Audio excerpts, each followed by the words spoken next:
The morning sun cast long shadows across the Rocky Mountain precision shooting range as Master Sergeant Jake Morrison checked his roster for the advanced long-range marksmanship competition. 247 competitors, military snipers, law enforcement marksmen, competitive shooters from across the globe, all here for one purpose, to prove they were the best. Then he saw it. Entry number 148, name Emily Carter, civilian, age 26. Weapon custom precision rifle. The notation at the bottom made him pause. Pink cerakote finish. Morrison had been running this competition for 12 years. He had seen every type of shooter walk through these gates. Khaki Navy SEALs, quiet Marine Scout snipers, Grizzled Army Rangers who had made shots in combat that would make your blood run cold. But never, in all those years, had anyone shown up with a pink rifle. He was still staring at the roster when Sergeant First Class David Chen walked up beside him. "Boss, you seeing what I am seeing?" The pink rifle entry. Morrison nodded slowly. "Has to be a joke. Some kind of publicity stunt, maybe." Chen pulled up the registration details on his tablet. Payment cleared 3 months ago. Full entry fee $5,000. Background check came back clean. She is listed as a competitive shooter from Montana. No military service, no law enforcement background, just civilian competition experience. Great, Morrison sighed. We are going to have every camera at this event pointed at the girl with the pink gun, while actual professionals are trying to work. The Rocky Mountain precision shooting range was not just any facility. Built into the mountainous terrain of Colorado, it offered shooting distances from 100 meters all the way out to 7,200 meters, nearly 4.5 miles. The longest confirmed combat kill in history was 3,500 meters. This range doubled that distance. The competition was structured in stages. Day 1 covered distances from 300 to 1,000 meters. Day 2 pushed out to 1,500 and 2,000 meters. Day 3, the real test, 2,500 to 3,500 meters. And Day 4, for the top 10 shooters only, the legendary extreme range targets. 4,500 meters, 5,500 meters, 6,500 meters. And the shot that had never been made in competition history. 7,200 meters. By 0800 hours, competitors began arriving at the registration tent. Morrison watched them check in. A Canadian sniper instructor carrying a custom-built Macmillan TAC-50, an Australian Defence Force marksman with a Barrett M82A1, a former Delta Force operator whose name was still classified, shooting a customized Accuracy International. These were serious people with serious equipment. Then she walked in. Emily Carter was maybe 5'6", slender build, wearing simple hiking pants and a plain grey t-shirt. Her blonde hair was pulled back in a practical ponytail. She carried a hard rifle case slung over one shoulder and a gear bag over the other. Nothing about her screamed competitive shooter. She looked like she could be a college student on a camping trip. Morrison stepped forward. "Miss Carter, Emily is fine." She set down her gear and extended her hand. Her grip was firm, her palm calloused in the specific pattern that came from thousands of trigger pulls. "I am Master Sergeant Morrison. I run this competition. Welcome to Rocky Mountain, thank you. I have been looking forward to this for months." She smiled, apparently unaware of or unconcerned by the stares she was attracting from the other competitors gathering in the tent. "I notice you are shooting a..." He paused, trying to find diplomatic phrasing. "Pink rifle." She finished for him. "Yes, sir. Custom-built Cadex CDX 40 R7 in 338 Lapua Magnum. Cerakote finish in what the company calls hot pink. I think it is more of a rose pink myself, but yes, it is very pink." Morrison blinked. That was a serious rifle. Cadex made some of the finest precision weapons in the world. 338 Lapua was a legitimate long-range caliber. "But pink, can I ask why the color choice?" Emily's smile widened. "Because every single person who sees it makes the same assumption you are making right now. That I am not serious. That I am here for attention. That I do not know what I'm doing. And then, when I outshoot them, the lesson lands harder." Behind Morrison, Chen coughed to cover what might have been a laugh. "Fair enough." Morrison handed her a competitor badge. You are in firing position 14 for stage 1. Weapons inspection is at 0900. Safety briefing at 0930. First shots at 1000. Any questions? Just one. She looked him directly in the eye. What is the buy-in for the side bet pool on who makes the 7,200-meter shot? Morrison felt his estimation of her tick upward slightly. There was always an informal betting pool among the range officers about whether anyone would make the impossible shot. $500 I would like to enter. She pulled out her wallet and counted out $500 bills. Ma'am, that pool is usually just for the staff and former competitors who know what they are doing. I do not think I know exactly what I am doing, Master Sergeant. And I know that 7,200-meter shot is possible with the right conditions, the right equipment, and the right shooter. She placed the money on the table. My bet is that someone makes it this year. Morrison took the money, added it to the pool, and wrote her name in the ledger. He told himself he was just humoring her, but there was something in her eyes, something that reminded him of the best snipers he had served with. A kind of calm certainty that was not arrogance, just knowledge. The weapons inspection began at 0900. Each competitor brought their rifle to be examined by the range safety officers. They checked for proper bolt function, trigger pull weight, magazine seating, all the technical requirements that kept the range safe. When Emily stepped up to the inspection table with her rifle case, Sergeant Major Robert Hayes was on duty. Hayes was a legend in the sniper community. 32 years in the Army, 2,000 confirmed combat engagements. He had forgotten more about long-range shooting than most people would ever learn. He opened Emily's case and stopped. The rifle inside was indeed bright pink, but everything else about it screamed professional-grade equipment. Schmidt and Bender scope, custom trigger group, competition-grade bipod, a suppressor that probably cost $3,000 by itself. Hayes lifted the rifle carefully and began his inspection. He checked the action. Smooth as silk. He examined the barrel. Custom match grade, probably hand-lapped.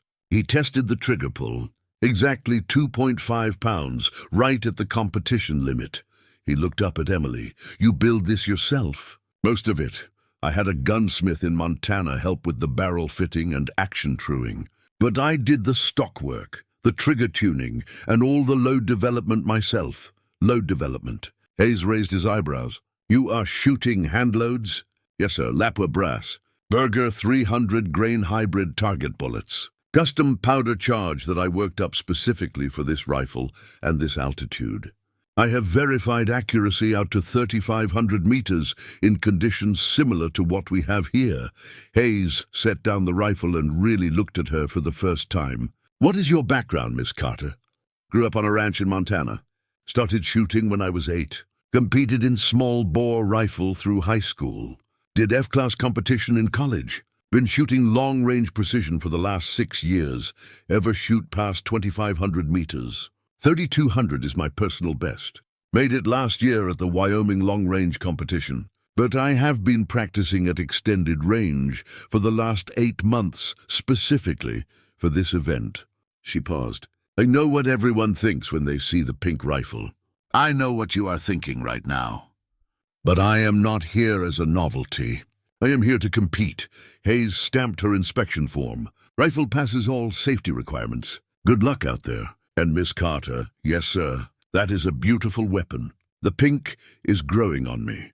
By the time the safety briefing concluded and the competitors moved to their firing positions, word had spread about the girl with the pink rifle. Camera crews from 3 different shooting sports networks had set up near firing position 14. Dozens of competitors found reasons to walk past her position, stealing glances at the bright pink rifle set up on its bipod. Emily ignored them all. She was checking her data book, verifying her dope, consulting her ballistic calculator. Professional preparation that would have been unremarkable if she had been carrying a traditional black or tan rifle.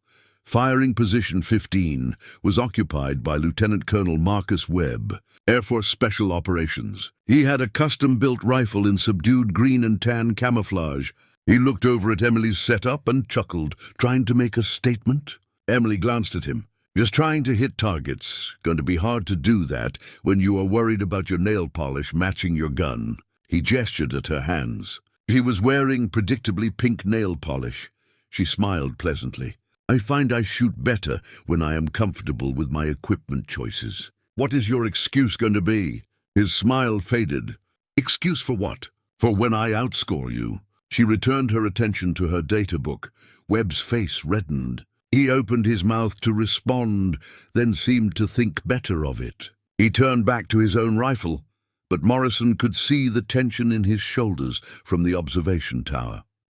In position 16, Chief Warrant Officer 3 Alexis Rodriguez, Army National Guard, had been listening to the exchange. She leaned over slightly. "Hey," she said quietly to Emily, "do not let them get to you. Half these guys are more concerned with looking like operators than actually operating." Emily looked over and smiled. "Thanks. I appreciate that. You shooting the Barrett?" "Yep."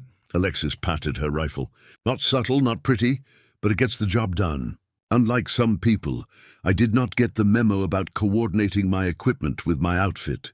Both women laughed. In that moment, an alliance formed. Two women in a field dominated by men, both determined to prove their skills, spoke louder than their appearance. The range officer's voice crackled over the PA system. "All shooters, stage 1 will commence in 5 minutes. First distance is 300 meters. You will have 3 shots to zero your rifles. Then 5 shots for record on separate targets. Scoring is based on group size and center point accuracy. Any questions? Signal your position number." Emily settled into her shooting position. Left hand supporting the rifle forend. Right hand on the grip, finger indexed along the receiver until she was ready to fire. Cheek weld firm against the stock. Eye aligned perfectly with the scope. This was where she was most comfortable. Where all the noise of the world faded away and there was only the rifle, the target, and the space between, the command came. "Commence fire." Her first shot broke clean. Through the scope, she saw the impact. 7 centimeters high, 3 centimeters right. She adjusted her scope, fired again. 2 centimeters high, 1 centimeter right. Final adjustment, third shot. Dead center. Around her, other rifles cracked in irregular rhythm as competitors worked through their zeroing process. Some needed all 3 shots. A few lucky ones got it in 2. Emily's 3-shot zero group measured 4 centimeters. Excellent for 300 meters. The targets reset. 5 fresh targets appeared, each marked with her competitor number.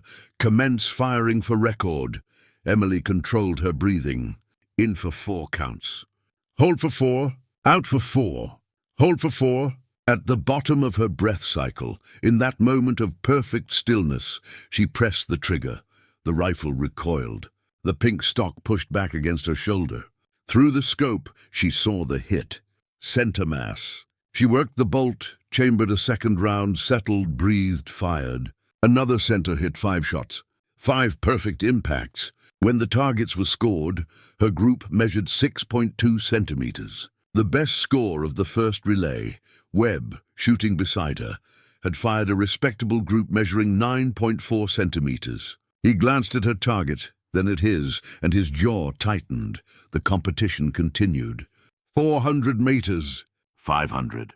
700. 1,000. At each distance, Emily's groups were consistently in the top 5 scores. By the end of day 1, she was ranked 7th overall out of 247 competitors. The pink rifle had become the talk of the range.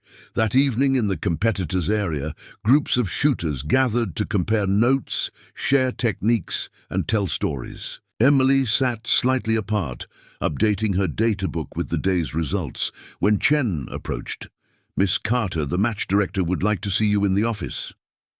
She looked up, concerned. "Is there a problem with my equipment?" "No, ma'am. He just wants to talk." She followed Chen to the range office. Morrison was inside, along with Hayes and the head range safety officer. "Am I in some kind of trouble?" Emily asked carefully. Morrison shook his head. "Opposite, actually. Your shooting today was exceptional. 7th place on day 1 puts you in serious contention for the overall title. I wanted to personally tell you that I was wrong about my initial impression." Emily relaxed slightly. "Thank you. That means a lot coming from you." Hayes leaned forward. "I also wanted to ask, off the record, why the pink? I mean, you clearly have the skills. You do not need a gimmick. She considered the question. When I was 16, I won the Montana State Small Bore Championship. I was the only girl in the competition. At the award ceremony, one of the other competitors told me I had only won because the judges felt sorry for me, that my shooting was decent for a girl, but I would never compete with real marksmen. The men in the room shifted uncomfortably. I spent years trying to blend in, neutral colors, masculine clothing, trying to be one of the guys. And I was good, really good, but I was invisible. People did not remember me. They did not remember my scores. They just remembered that there was some girl who could shoot okay. She paused, organizing her thoughts. 2 years ago, I was at a competition in Wyoming. There was a young girl there, maybe 12 years old, watching with her father. She was clearly interested in shooting, but she looked uncomfortable, out of place. I talked to her, encouraged her. She told me she wanted to learn to shoot, but all the shooters were men, and all the equipment looked like war stuff. Emily smiled at the memory. So I told her that shooting was for everyone, that you did not have to look or act a certain way to be good at it, that skills mattered more than appearance. And I realized I was being hypocritical. I was hiding who I was to try to fit in. So I decided to stop hiding. I built a pink rifle because I like pink. I wear pink because it makes me happy. And if people underestimate me because of it, that is their problem, not mine. Morrison nodded slowly. That is a fair point. Plus, Emily added with a grin, it is really funny watching grown men have mental breakdowns because they got outshot by someone with a pink gun. That is just a bonus, the men laughed. Hayes shook his head appreciatively. You are going to do just fine in this competition, Miss Carter. I am looking forward to seeing what you do at the longer ranges. Day 2 began with 1,500-meter targets. The wind had picked up overnight, gusting between 8 and 12 miles per hour from the northwest. Wind was the enemy of long-range accuracy. It pushed bullets off course, creating drift that had to be calculated and compensated for. Emily studied the wind flags positioned along the range. She noted the mirage through her scope, the way heat waves bent and flowed. She consulted her ballistic calculator, inputting wind speed, direction, altitude, temperature, and humidity. The device gave her a firing solution. Elevation adjustment, 12.3 milliradians.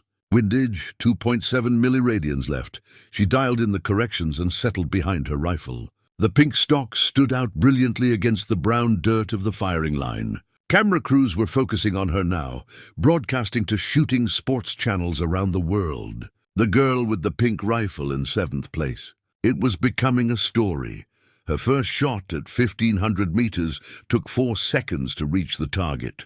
She watched through the scope as the bullet traced an arc across the valley and impacted. 8 centimeters left of center. She had underestimated the wind slightly. She adjusted, fired again. This time, dead center, 5 shots for record. 4 center hits and 1 that caught the edge of the 10 ring, probably due to a wind gust she had not properly anticipated. Still, it was enough to move her up to 5th place overall. At 2,000 meters, the real separation began. This was where amateur shooters fell away and professionals showed their skill. The targets were barely visible even through high power scopes. The wind drift became massive, sometimes pushing bullets more than 5 meters off course. Every environmental factor had to be perfect. Emily's first shot was a miss. She saw the dust kick up 2 meters right of the target. She recalculated, adjusted for wind that was clearly stronger than the flags indicated, and fired again. Hit. She was in the zone now, reading conditions like a language she had spoken all her life. By the end of day 2, she had climbed to 3rd place overall. Only 2 competitors were ahead of her. A Canadian sniper instructor with 20 years' experience, and a Marine Corps scout sniper who had competed internationally for the past decade. Emily Carter, the civilian with the pink rifle, was now a serious contender for the championship. That night, the tone around her changed. Other competitors no longer laughed or made jokes. They watched her with professional respect. Some approached her to ask about her load development, her wind-reading techniques, her mental preparation. She shared freely, because true professionals respected skill, and skill respected skill. Webb, the Air Force lieutenant colonel who had mocked her on day one, approached her table during dinner. "Miss Carter," he stood awkwardly, "I owe you an apology. My comment on the first day was unprofessional and disrespectful. You have proven yourself to be an exceptional marksman. I was wrong to judge you by your equipment choices." Emily looked up at him. "Thank you, Colonel. I appreciate that. And for what it is worth, your shooting has been excellent too. You are currently in 8th place. That is impressive," he nodded. "Still, I should not have said what I said. My daughter is 10. She wants to learn to shoot. I think watching your performance this week has taught me that I need to encourage her to be herself, not to fit into some mold of what I think a shooter should look like. Tell her she can do anything she sets her mind to. And if she wants a pink rifle, get her a pink rifle. What matters is that she loves shooting and works hard to be good at it." Webb shook her hand and walked away. Emily returned to her data book, but she was smiling. Day 3, 2,500 to 3,500 meters. This was where legends were made. At these distances, bullets were in flight for more than 5 seconds. They traveled so far that the Earth's rotation actually affected their trajectory, the Coriolis effect pushing rounds slightly right in the northern hemisphere. Shooters had to account for spin drift, the Magnus effect, even the density-altitude changes as bullets flew through different layers of air. Emily arrived at the range before sunrise to study conditions. She walked the area, feeling the wind on her face, watching how it moved through the terrain. She took temperature readings at different positions. She consulted weather data on her phone. By the time shooting began, she had filled 3 pages of her data book with environmental notes. The pink rifle was set up in firing position 12 today. The camera presence had tripled. ESPN had sent a crew. So had several major networks. The story of the civilian woman, with the pink rifle competing against military and law enforcement elite, had captured public attention. Morrison watched from the observation tower as Emily prepared for her first shot at 2,500 meters. He had to admit she had surprised everyone, including him. Her fundamentals were flawless. Her wind reading was intuitive. Her mental game was unshakable. She was not just good, she was exceptional. The command came. "Commence fire." Emily's shot broke. 6.3 seconds later, the target showed an impact. Center ring. The crowd in the observation area erupted in applause. By now she had fans. People were rooting for the underdog with the pink rifle. At 3,000 meters, nearly 2 miles, only 43 competitors successfully hit the target. Emily was one of them. At 3,500 meters, that number dropped to 11. Emily's shot at 3,500 meters took 8.2 seconds to reach the target. When it impacted in the center ring, the crowd's reaction was audible even on the firing line. End of day 3 scores. Emily Carter, first place overall. She had overtaken the Canadian instructor and the Marine Scout sniper through a combination of perfect fundamentals and exceptional environmental reading. The civilian with the pink rifle was leading the most prestigious precision shooting competition in North America. That evening, Hayes found her on the range, practicing her position. "You know you have already qualified for day 4, right? You could relax. I have been working toward this for 8 months. I'm not relaxing until it is over." She adjusted her bipod leg slightly, testing the setup. "What is your goal here? Win the competition? Make the 7,200-meter shot? Prove something?" Emily looked up at him. "Honestly, I want young girls who are interested in shooting to see that they can compete at the highest level. I want them to know they do not have to hide who they are or pretend to be something they are not. And yes, I want to make that 7,200-meter shot. Not because I need to prove anything to anyone else, but because I want to prove it to myself." Hayes nodded. "That is a good answer. For what it is worth, I think you are going to do just fine tomorrow, day 4. The final day, the impossible day. Only the top 10 competitors were allowed to attempt the extreme range targets. 4,500 meters, 5,500 meters, 6,500 meters, and the legendary 7,200-meter shot that no one in competition history had ever made. The conditions had to be nearly perfect. Wind under 5 miles per hour, clear visibility, stable temperature.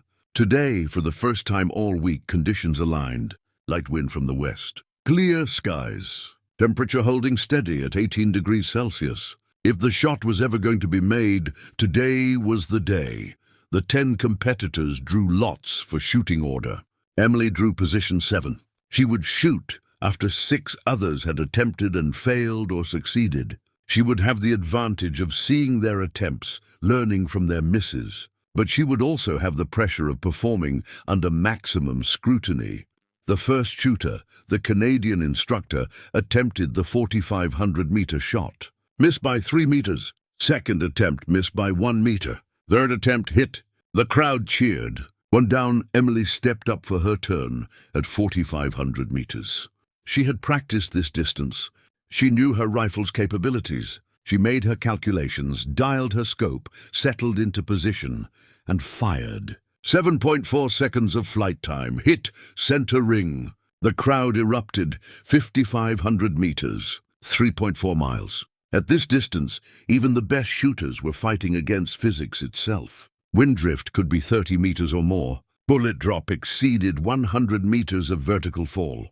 Everything had to be perfect. Emily missed her first shot. Dust kicked up 5 meters short of the target. Not enough elevation. She recalculated, added 2 more milliradians of up adjustment and fired again. This time the bullet impacted high. She was bracketing the target, learning the conditions. Third shot, hit, not center but a solid hit in the 8 ring.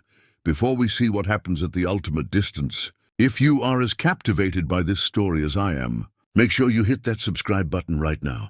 We bring you incredible true stories of underdogs who shock the world. Smash that like button because you know Emily is about to attempt something impossible. Trust me, what happens next will absolutely blow your mind. Now back to the moment that will define her career, 6,500 meters, 4 miles. Only 3 competitors had successfully hit this target in the competition's history. Emily studied the conditions. The wind had shifted slightly, now coming from the southwest at 4 miles per hour. Temperature had dropped 2 degrees. She made her calculations, then made them again to verify. This was too important to rush. She settled behind the pink rifle. The cameras were all focused on her now. The entire shooting sports world was watching. But she did not think about that. She thought about the shot. Only the shot, the trigger broke. 9.6 seconds of flight. She watched through the scope as the bullet arced impossibly high and impossibly far across the valley.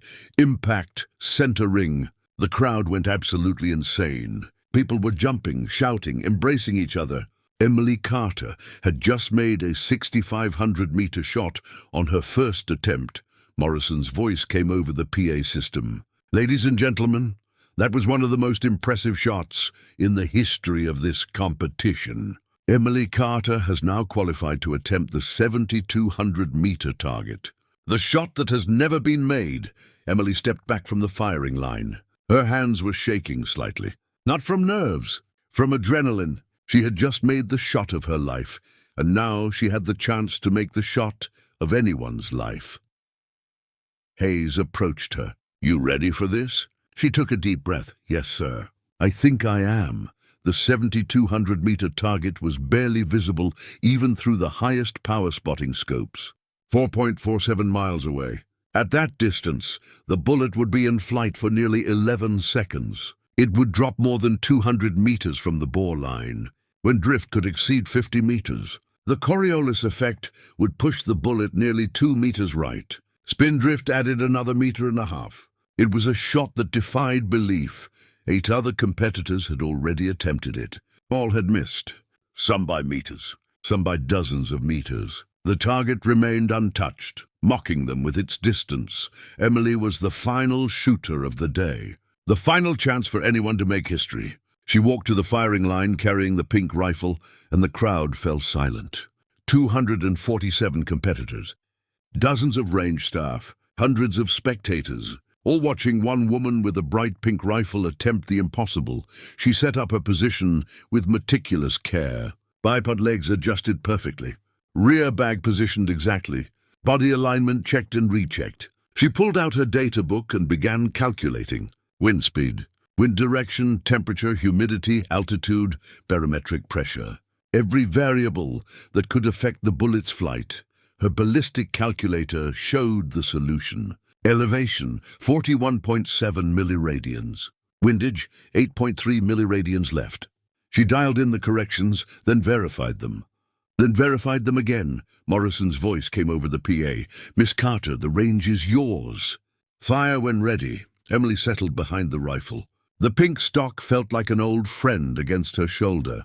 Through the scope, she could barely see the target. Just a speck of white against the brown mountainside. 4.47 miles away, she began her breathing cycle. In for 4. Hold for 4. Out for 4. Hold for 4. Her heart rate slowed. The world narrowed to just her and the target and the impossible space between. She thought about the 16-year-old girl who'd been told she would never compete with real marksmen. She thought about the 12-year-old at the Wyoming competition who needed someone to show her that shooting was for everyone. She thought about every person who had judged her by her appearance instead of her skills. At the bottom of her breath cycle, in that moment of perfect stillness, Emily Carter pressed the trigger on the pink rifle. The shot echoed across the valley. Through the scope, she watched the bullet disappear into the distance. Seconds ticked by. 4, 5, 6, 7, 8, 9, 10, 11, and then, impossibly, miraculously, the target flashed white. Hit. For one frozen moment, nobody moved. Nobody breathed. Then Hayes's voice shattered the silence. Hit. That is a confirmed hit at 7,200 meters. Ladies and gentlemen, Emily Carter has just made the longest precision rifle shot in competition history. The crowd exploded. People were screaming, crying, embracing each other. Camera crews rushed forward. Competitors who had mocked her 3 days ago were cheering her name. Morrison stood in the observation tower with tears streaming down his face. In 30 years of running competitions, he had never seen anything like this. Emily stood up from behind the pink rifle. She was shaking now, really shaking. Hayes grabbed her in a bear hug. Rodriguez was there. Then Chen, then Morrison, then dozens of others, all wanting to congratulate her, to touch the legend, to be part of the moment. Webb, the Air Force colonel who had mocked her on day 1, pushed through the crowd. He had tears on his face too. He did not say anything. He just saluted her. A full, formal military salute to a civilian who had just done something no military sniper had ever done. Emily returned the salute, then extended her hand. He shook it, holding on for a long moment. "Thank you," he said quietly. "Thank you for teaching me what I needed to learn." The ceremony that evening was unlike anything in the competition's history. Emily received the championship trophy. She received the prize money, $25,000. She received the patch that designated her as the competition winner. But more importantly, she received something no trophy could represent: respect, complete unqualified respect from every shooter present. Morrison made the announcement during the ceremony. "Ladies and gentlemen, I also need to settle a bet. At the beginning of this competition, I told Miss Carter that the side pool for the 7,200-meter shot was only for staff and previous competitors. She insisted on entering anyway. I'm pleased to announce that the pool has grown to $3,700, and it is all hers." The crowd roared with laughter and applause. Emily accepted the envelope of cash with a smile. She immediately walked over to Rodriguez and handed her half. "For being the first person to treat me like a competitor instead of a novelty." Rodriguez tried to refuse, but Emily insisted. Finally, the Army National Guard officer accepted with tears in her eyes. Later, after the ceremonies, after the cameras, after the crowds, Emily sat alone on the range. The pink rifle lay beside her, its bright color now iconic instead of ridiculous. Hayes found her there as the sun set behind the mountains. "What are you going to do now?" he asked. "This shot is going to change your life. You will have sponsors, endorsements, probably training offers from military units around the world." Emily looked out at the valley, at the target stretching into the distance, at the 7,200-meter point where she had made history. "I'm going back to Montana, back to my ranch, back to the life I love. I did not do this for fame or money. I did it to prove a point. And I think I proved it. What point was that? That being yourself is more important than fitting in. That skills matter more than appearance. That a woman with a pink rifle can outshoot anyone if she works hard enough and believes in herself. She smiled. And that underestimating someone because of how they look is always a mistake. Hayes sat beside her. You know there is a young girl out there right now who just watched you make that shot. Some 12-year-old who thinks shooting looks like war stuff and is not for her. You just showed her different. Emily nodded. That is all I wanted. If one girl sees this and decides to try shooting because she saw that she does not have to hide who she is, then everything I did here was worth it. They sat in comfortable silence as darkness fell. The pink rifle gleamed in the fading light, a symbol, a statement, a legend. The story of Emily Carter and the pink rifle would be told for decades. It would inspire countless young women to try precision shooting. It would change conversations about what shooters looked like, how they dressed, what equipment they used. It would remind people that skill had no gender, no color, no required appearance. But in that moment, sitting on the Rocky Mountain precision shooting range, with the competition won and history made, Emily was just herself. A woman who loved shooting, who worked harder than anyone else, who refused to hide who she was, and who, when given the chance, made the impossible shot. The pink rifle had proven its point, and the entire shooting world would never forget it.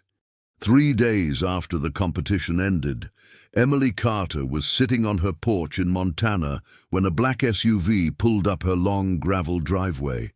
She watched it approach with mild curiosity. Her ranch was 40 minutes from the nearest town.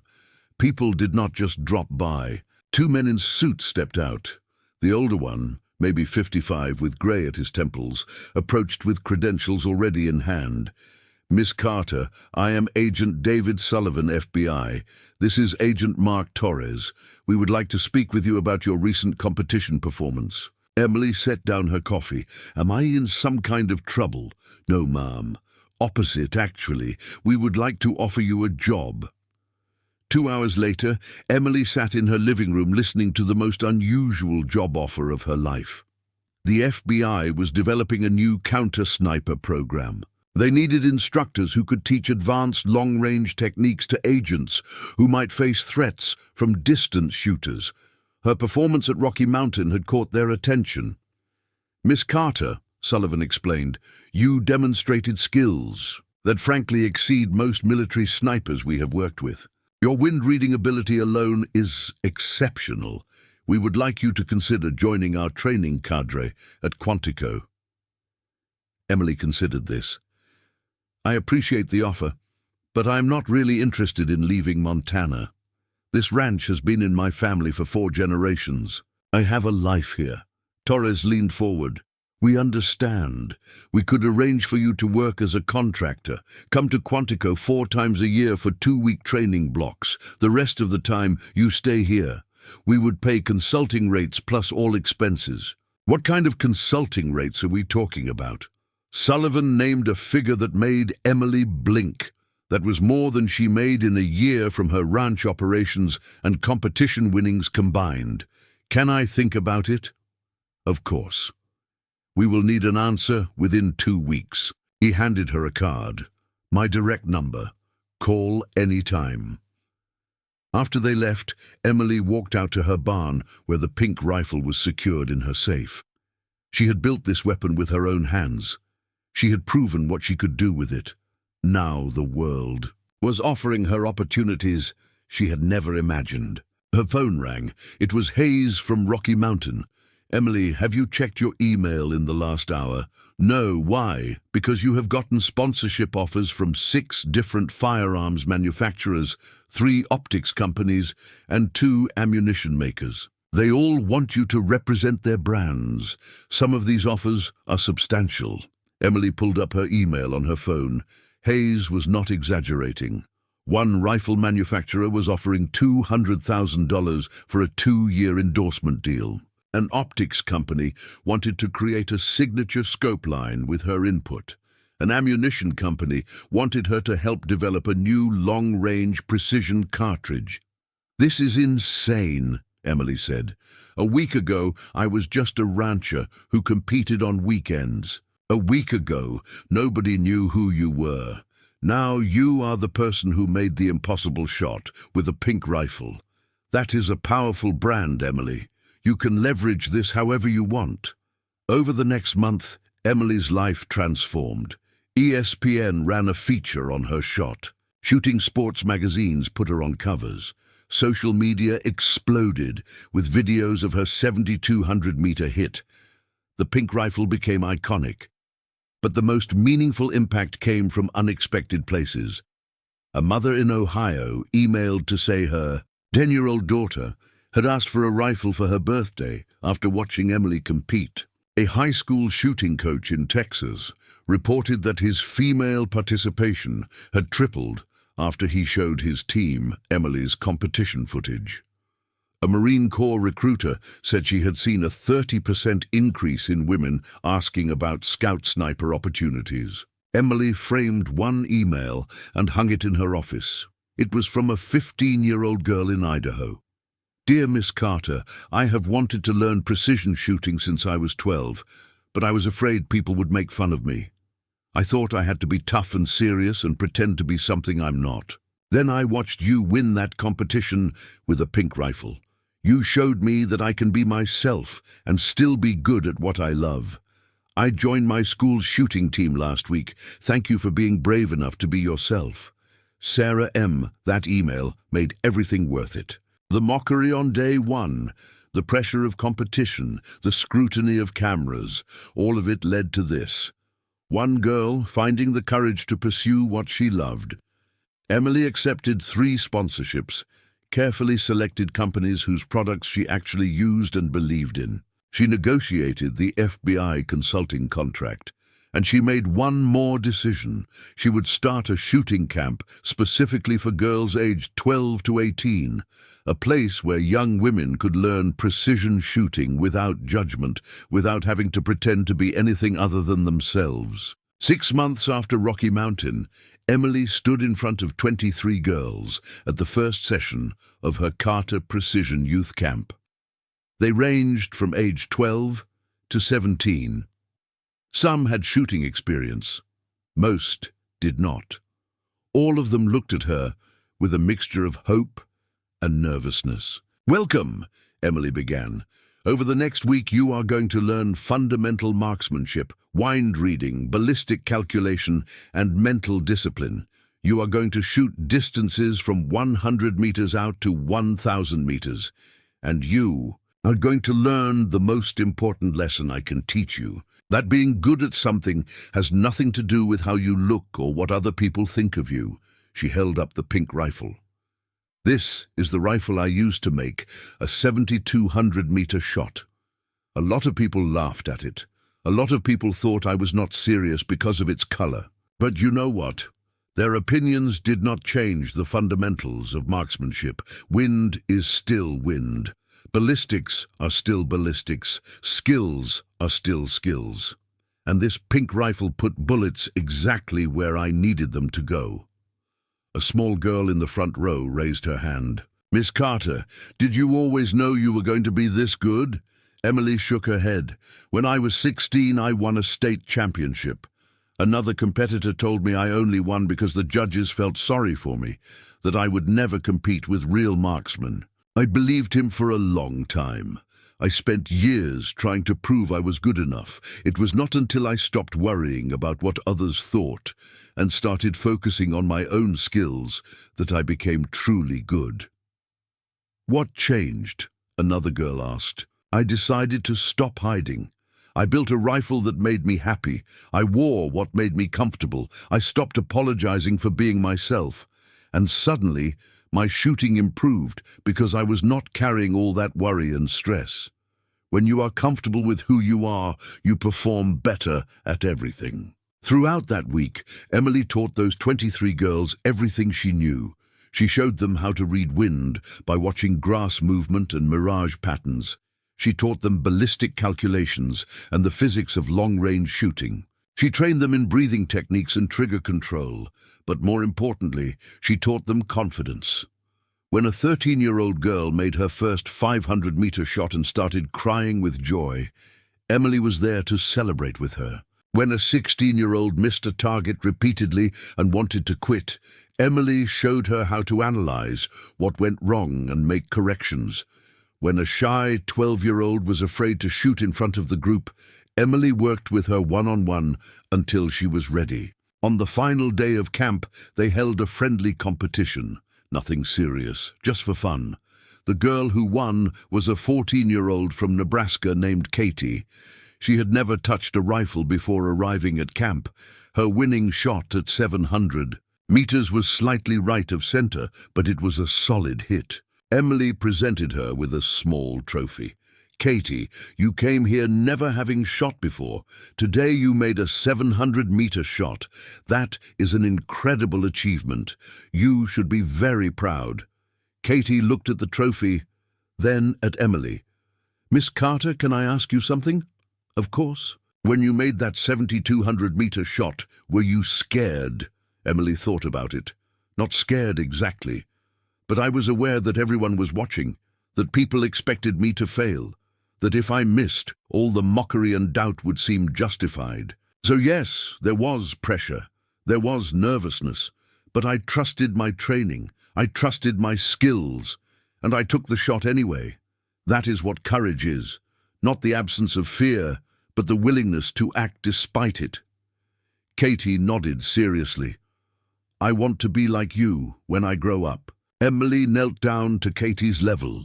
Do not be like me. Be like yourself. That is the whole point. Find what makes you happy. Work hard at it. And do not let anyone tell you that you cannot do it because of how you look or who you are. You are going to be amazing at whatever you choose to do. The camp became an annual event, then twice annual. Then Emily opened a permanent training facility on her ranch. Young women came from across the country to learn from the legend with the pink rifle. Some went on to compete professionally. Some joined the military. Some just became skilled recreational shooters. All of them left with more confidence and self-belief than when they arrived. 2 years after Rocky Mountain, Emily received an invitation to speak at the Army Sniper School at Fort Benning. The school had recently opened to women, and they wanted Emily to address the first co-ed class. She stood before 60 students, 54 men and 6 women, all of them among the best marksmen in the Army. She brought the pink rifle with her. When I competed at Rocky Mountain, a lot of people assumed I was not serious because of this rifle's color. They assumed I was there for attention, that I did not have real skills. Some of you are probably thinking the same thing right now. A pink rifle at the Army Sniper School? What a joke. She paused, letting that hang in the air. But here is what I learned. The people who focused on the color of my rifle were the ones who missed. They were so distracted by appearances that they failed to see capabilities. The people who respected skills regardless of appearance, they were the ones who learned something. She looked directly at the 6 women in the class. You are going to face doubt. People will question whether you belong here, whether you have what it takes. Some of that doubt will come from others. Some of it will come from yourselves. But skills do not care about your gender. Wind reading does not care what you look like. Ballistics work the same for everyone. Focus on being the best sniper you can be. The rest is just noise. One of the male students raised his hand. Ma'am, with respect, you made one incredible shot. But does that really qualify you to instruct military snipers? Emily smiled. Fair question. That 7,200-meter shot was made in competition with perfect conditions and unlimited time to prepare. Military snipers have to perform under pressure, in combat conditions, with lives on the line. You are absolutely right that one competition shot does not make me a combat expert. She clicked a remote.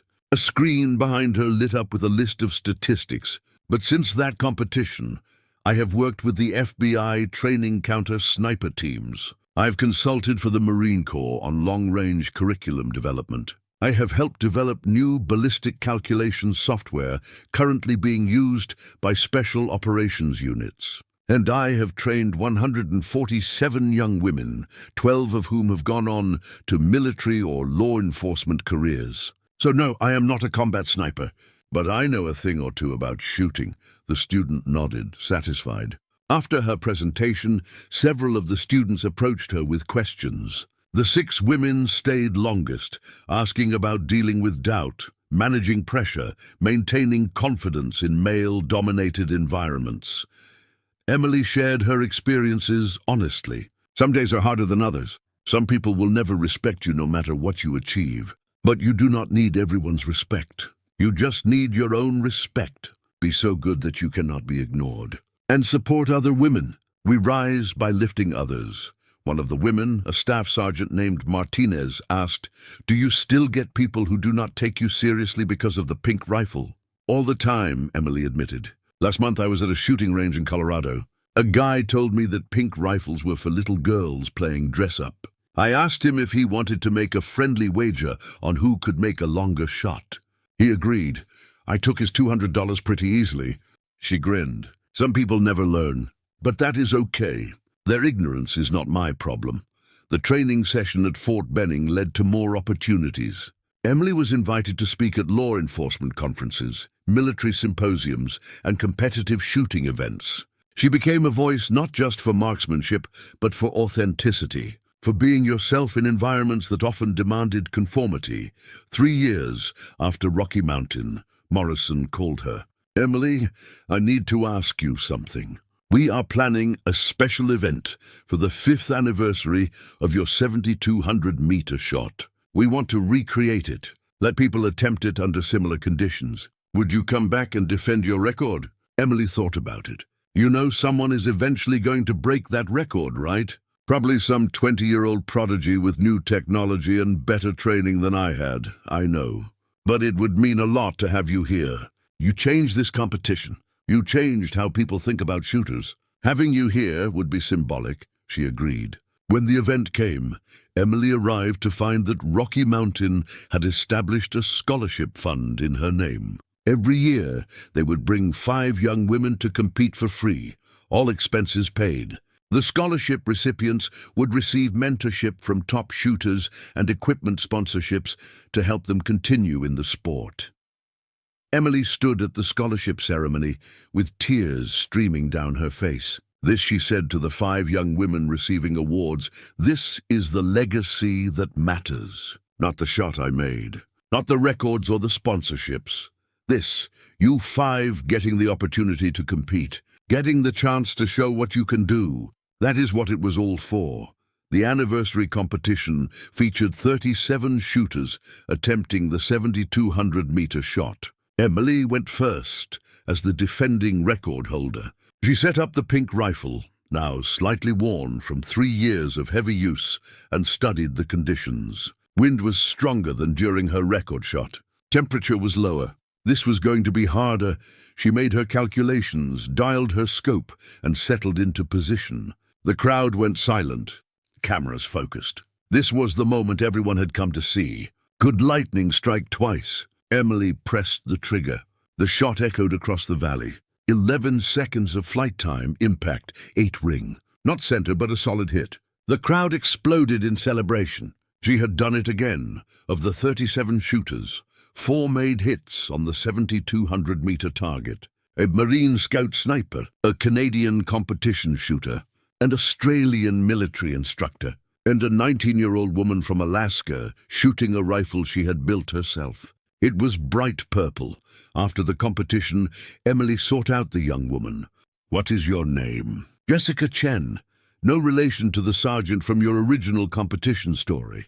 She smiled nervously. "I watched your original shot about 100 times. It inspired me to start competing." Emily looked at the purple rifle. "I love it. Completely impractical color. Absolutely perfect. Did people give you grief about it?" "Oh yeah.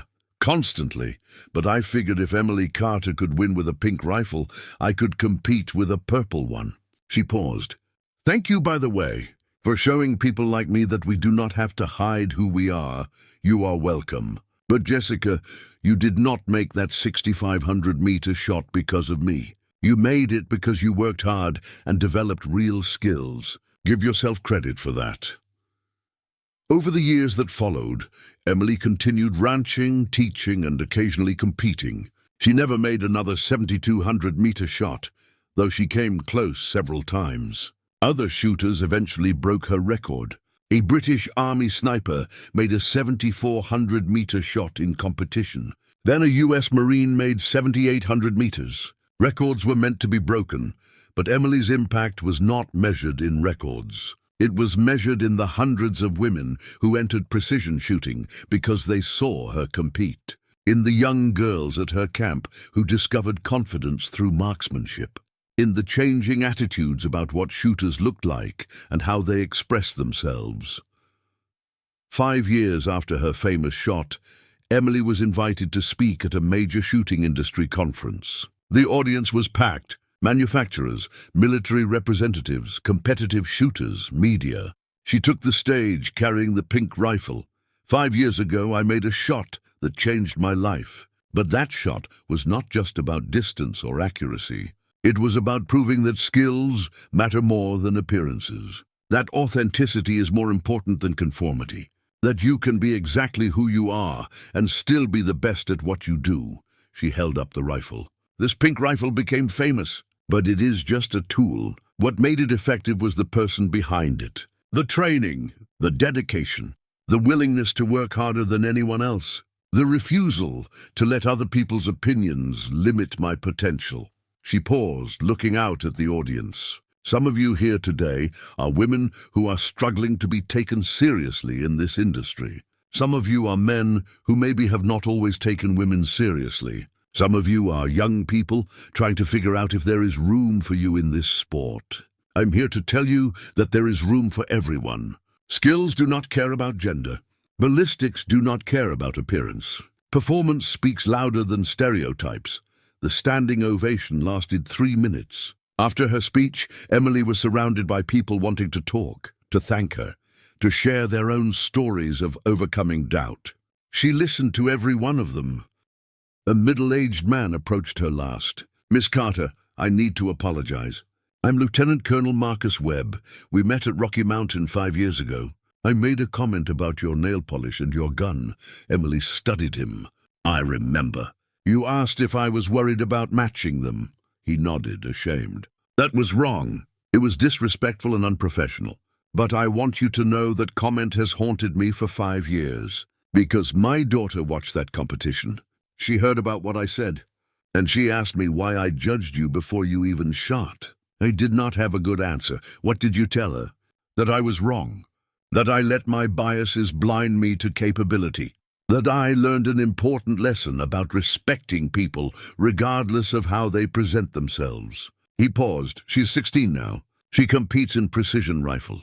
She is actually quite good, and she painted her rifle teal. She said if Emily Carter can win with pink, she can compete with teal." Emily smiled. "What is her name? I would love to connect with her. Maybe she would be interested in the youth camp program." "Really?" Webb looked stunned. "After how I treated you, you would do that?" "Colonel, I never held a grudge. You apologized at the competition. You learned from it. That is all anyone can ask. And if I can help your daughter develop her skills and confidence, I am happy to do it." They exchanged information. Webb walked away with tears in his eyes. Another life touched, another person changed by the ripple effects of one pink rifle and one impossible shot. 10 years after Rocky Mountain, Emily stood on her ranch watching the sunset. She was 36 now. The pink rifle hung in a place of honor in her home, retired from active competition but still occasionally used for demonstrations. She had trained over 800 young women. She had helped change military training programs. She had inspired a generation of shooters to be authentically themselves. Her phone rang. It was Hayes. "Turn on your television." "National news!" Channel 7, she did.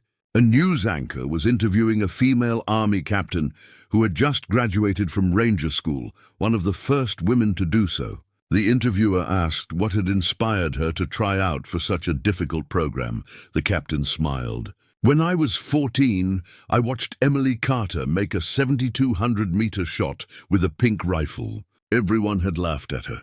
Everyone had doubted her. and she proved them all wrong through skill and determination. She showed me that being yourself is not a weakness, it is a strength. If she could do that, I figured I could at least try Ranger School. Emily watched with tears streaming down her face. This was why it all mattered. Not the trophy or the money or the fame, but this. One girl inspiring another who inspired another. A chain of empowerment that stretched across years and touched lives she would never meet. Her ranch foreman, an older man named Tom, who had known her since childhood, walked up beside her. "You changed the world, kid." "You know that?" Emily shook her head. "I just took a shot, Tom. Other people changed their own worlds. I just showed them it was possible. That is the same thing." "Maybe," she smiled. "But I prefer to think of it as teamwork. I did my part. They did theirs. Together, we made something better." As the sun set over the Montana mountains, Emily thought about the journey. From that first day at Rocky Mountain, carrying a pink rifle and facing mockery, to this moment 10 years later, watching the ripples of change spread across the world. The pink rifle had been a statement, a declaration that skills mattered more than appearances. That authenticity was more powerful than conformity. That one person willing to be themselves could inspire thousands of others to do the same. But more than that, it had been a reminder that the impossible was only impossible until someone did it. That barriers existed only until someone broke through them. That change happened one shot at a time. Emily walked to her gun safe and pulled out the pink rifle.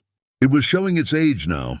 The cerakote was worn in places from years of use. The stock had scratches from hard cases and rough handling, but it was still beautiful, still perfect, still hers.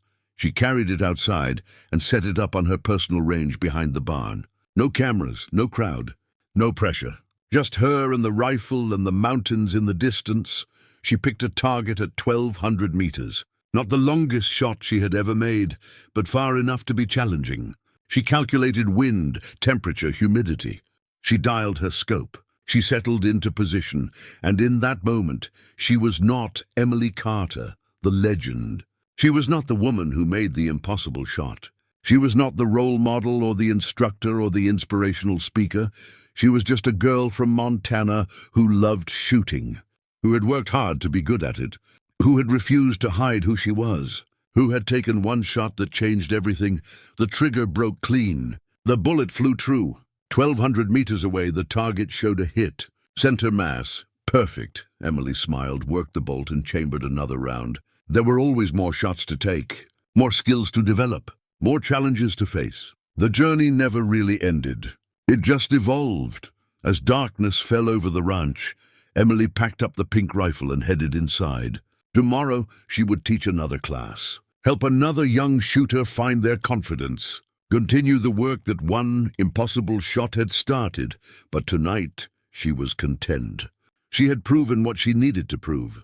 She had inspired who she needed to inspire. She had been exactly who she was meant to be. The pink rifle hung on the wall, its bright color gleaming in the light. A symbol, a statement, a legend, but most importantly, a reminder that being yourself was always enough. That skill spoke louder than stereotypes. That one person willing to take the shot could change the world. Emily Carter had taken that shot, and the world had never been the same. If you enjoyed this story, subscribe for more military and veteran stories. Tell us where you're watching from. And to every veteran who held the line, we salute you.